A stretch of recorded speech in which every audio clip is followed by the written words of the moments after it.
নমস্কার বন্ধুরা, ছোটোখাটো রান্নাঘরে আপনাদের স্বাগত। আজকে আমি বানাবো দই কাতলা। চলুন তাহলে বানানো শুরু করে দিই। আর এখানে মাছ, নুন আর হালকা অল্প একটু হলুদ মাখানো আছে। প্রথমে আমি মাছটা ভেজে নেব। এখানে কড়াই বসিয়ে দিয়েছি, কড়াইতে দিয়ে দেবো পরিমাণ মতো তেল মাছ ভাজার জন্য।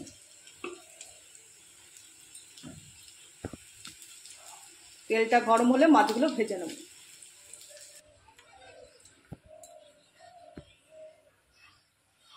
এদিকে তেল গরম হয়ে গেছে, এক এক করে মাছগুলো আমি ছেড়ে দেবো।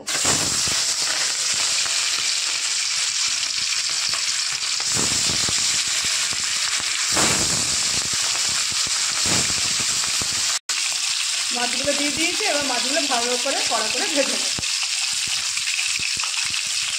দই কাতলা হবে দেখে বেশি হলুদের পরিমাণটা দেবো না, এর জন্য হালকা হলুদ দিয়ে লবণটা ভেজে নিচ্ছি।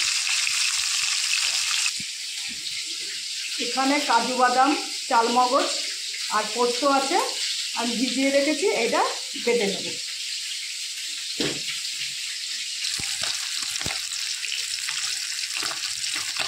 সমস্ত মাছগুলো ভাজা হয়ে গেছে, এবার এক এক করে তুলে নেব।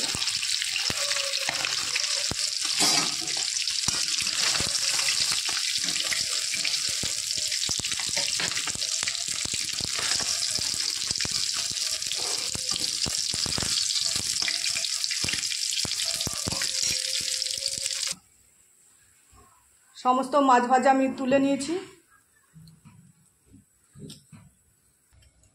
এবার আমি কাতলা কালিয়া বানানোর জন্য ফোড়নে দিয়ে দেবো আমি গোটা গরম মশলা, তেজপাতা আর গোটা জিরে। সম্বারটা লাল লাল হয়ে গেছে, এবার দিয়ে দেবো আদা, পেঁয়াজ, রসুনের পেস্ট।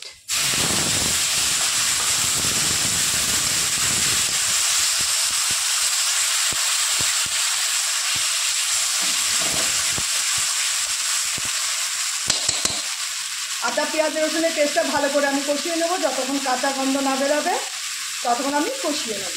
তারপরে আমি দিয়ে দেবো চালমগজ, পোস্ত আর কাজু বাদামের পেস্ট।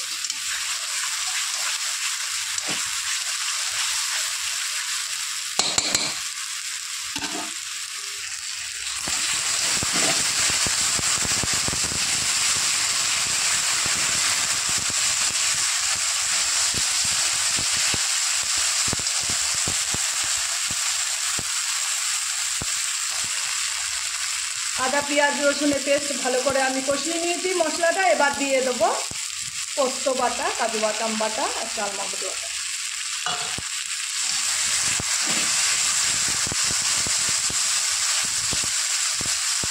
আমি হলুদ ব্যবহার করব না, চাইলে আপনারা হলুদ দিতে পারেন, কিন্তু আজকে আমি হলুদ দেবো।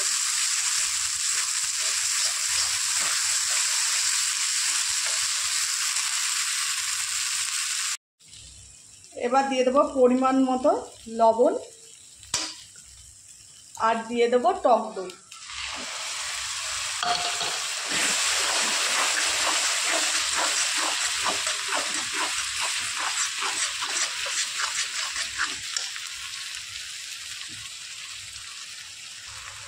টক দই দিয়ে ওই বাটি ধুয়ে আমি পরিমাণ মতো একটু জল দিয়ে দেবো।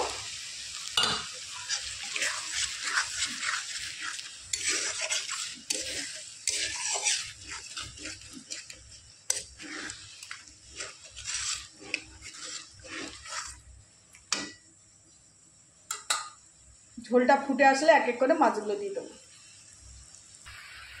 ঝোল টকবক করে ফুটছে, এবার এক এক করে মাছগুলো আমি ছেড়ে দেবো।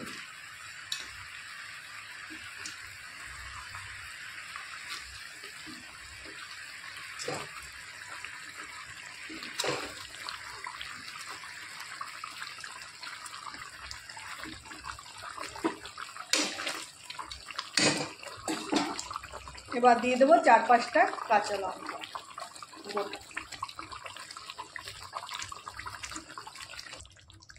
বন্ধুরা, মাছগুলো সব ছেড়ে দিয়েছি।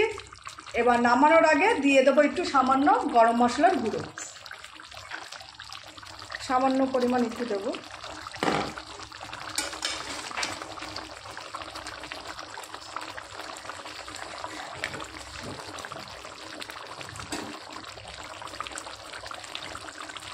এবার হয়ে গেছে আমার দই কাতলা রেসিপি।